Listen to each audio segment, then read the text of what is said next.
Hello, and welcome to Songs for the Struggling Artist, the blogcast. This is episode 297. My name is Emily Rainbow Davis. Thank you for listening to the blogcast. I'm just realizing that I'm 3 away from 300 here. So if you guys have ideas about what I should do for a 300th episode, please do let me know. For my 200th, I believe I bought myself a cake. So, Or maybe that was the 100th. I can't even remember. It must have been the 100th, actually, because I think we probably ran into the 200th during serious pandemic time. So I wasn't going out buying out cheesecake like I did for 100. Anyway, something, right? I should do something. What it is, I do not know. Woo! It's fireworks? I don't know. So today's blog was inspired by donating blood for the first time. I've never done it before. Shame on me, I know, but this is my first time. And one of my patrons and friends and colleagues mentioned that this post meant a lot to her, as she's someone who needs blood donation. So she let me know that from her end on the crisis, it is really and truly a crisis. So if you can donate blood in the United States, probably other countries are not in this position, then go for it. They haven't got all their systems worked out necessarily, but they do know how to take your blood. So that's something. Anyway, let me read this one to you. It is called, Have You Ever Used This Before?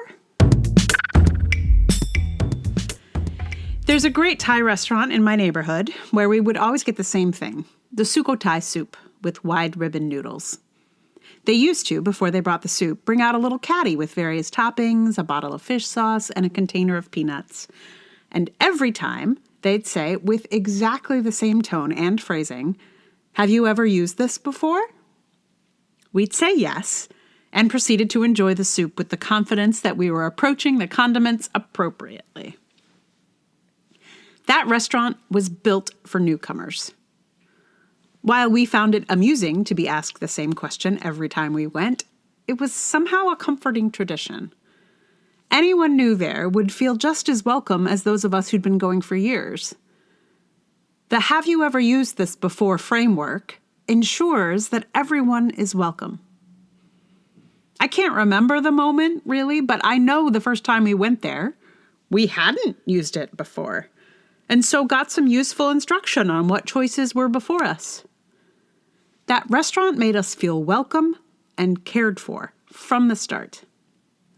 I was thinking about this because I donated blood for the first time at a local blood drive recently.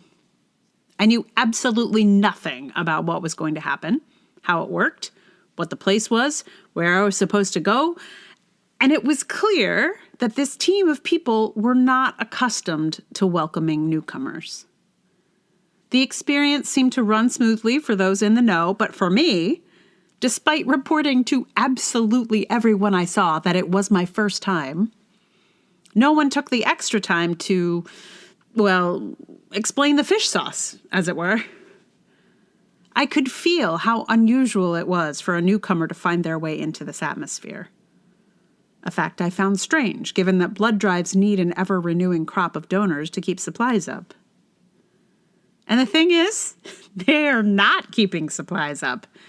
The reason I decided to donate was that I heard a podcast about how dangerously low New York City's blood supplies were, and how that danger was magnified by how low supplies were nationwide. There is an urgent need for donors. But of course, if it's not easy to find a place to donate in a convenient spot, it took me a month, and then when you arrive, you're made to feel awkward and burdensome because you're new, then it's going to be hard to get new donors. Also, the only thank you for donating that I received was on the placemat in the snack area and an automated email the next day. I certainly didn't do this for the thank yous, but I'm sure a direct thank you from a fellow human being would go a long way toward making someone feel good about making the effort to donate again. When it comes to emotional stuff, humans are just better at that sort of thing than pieces of paper or robo-emails. Places like blood centers need to actively make room for newcomers and make them feel amazing when they show. Increasing the blood supply depends on it. Obviously, extracting blood is a job for these folks, and no one who's just busy trying to get home to their kids or whatever has the emotional energy to also make a newcomer feel welcome. There has to be some thought about it, I think. Someone whose job it is, perhaps, to just guide newcomers, or some system that helps make a positive event of it for the staff. Maybe it's as simple as asking a new donor if they've ever donated before. I don't know the answer, but I do know that they ought to be thinking about it because the crisis suggests that what they're doing isn't working well enough. It makes me think of my friend's teachers union, which does nothing to welcome its new members. When you get a job there, your union dues automatically come out of your paycheck, but no one sends you a letter or a postcard or even an email to welcome you to your union. No one tells you what the union is working on or what you can do to be a part of it.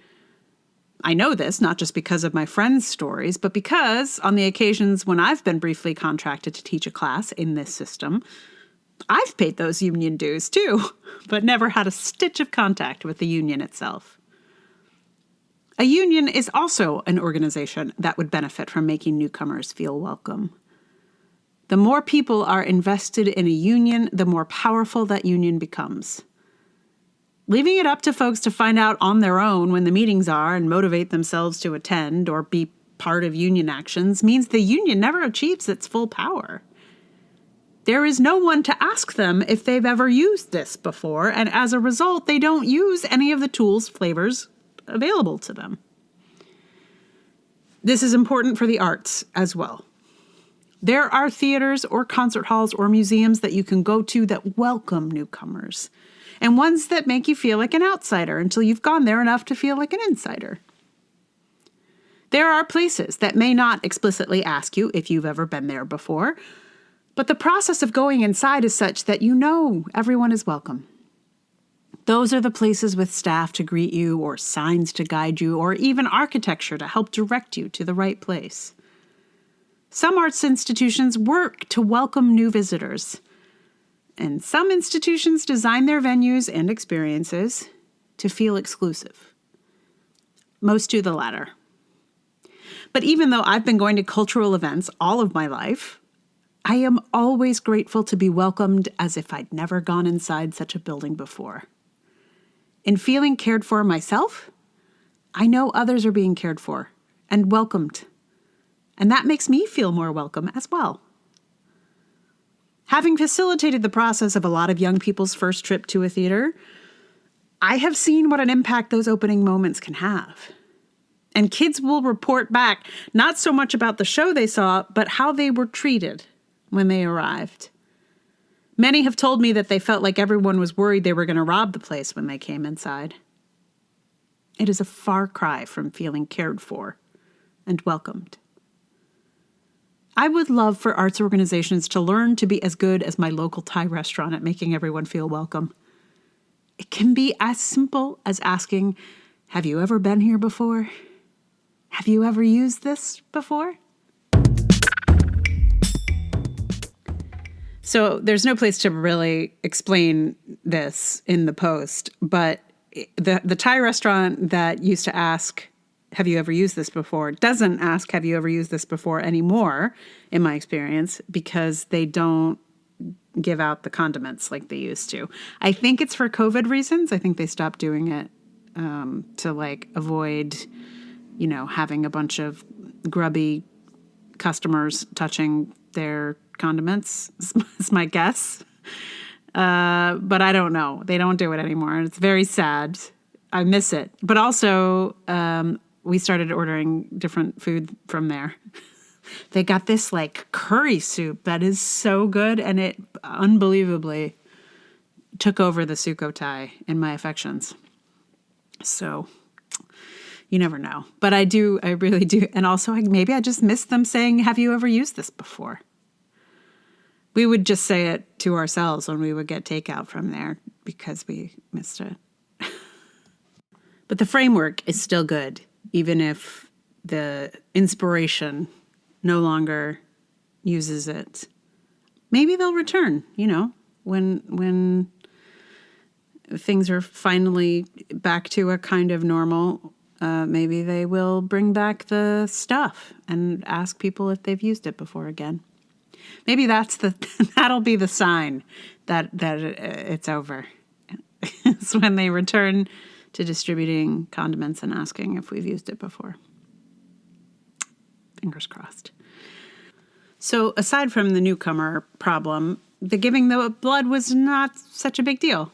I don't know. I think I was nervous about it before because when I would go to the doctor, they could never find my veins, and I just didn't want to put myself through many stickings. But I think people who work in these blood drives they do it all day long. So they know what they're doing. Even if they're not like really careful about welcoming new people, they do actually know how to pull out blood real quick. So if you're similarly organized, I offer that as a tidbit. Also, my blood donation spot was in a Masonic hall. So it was very interesting. I learned some things about the Masons that I had not learned before, which then inspired a novel that I started writing about a lady secret society. Anyway, we'll see where that goes. So it was actually quite a productive experience, even if they weren't amazing at welcoming me. So, what song do I have for you today? Well, it's called The New Kid. It is one of my favorite old 97 songs. One of their newer ones. It's probably 10 years old at this point. So it's probably not that new. It still seems like a new song to me. Anyway, it's one of my favorites. I love it. It's called The New Kid, is what it is. And I think it's kind of the anti-experience of treating a newcomer. So the narrator of the song, the protagonist of what do you call it in a song? The character who was singing the song is very resentful of a newcomer.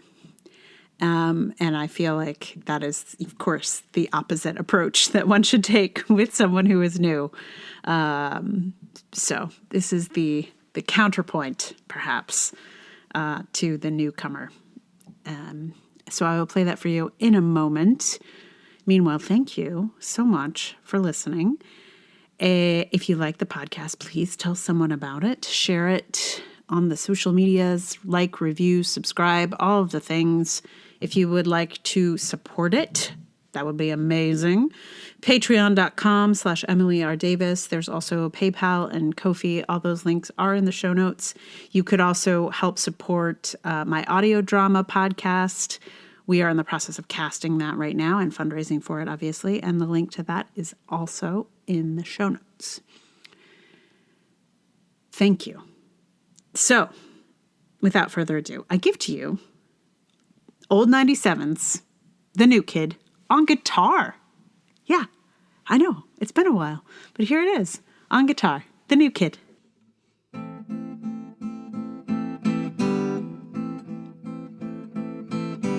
The new kid, he's got money, the money I deserve. He's got the goods, but he's not good for his word. I should be rolling in it. I've been a working stiff. As for the justice, no one knows where it went. I'm gonna toil away until my judgment day. I will be rewarded for the good things I did. Believe me, every year there is another one here. Don't you see, I used to be the new kid. I am sorry to say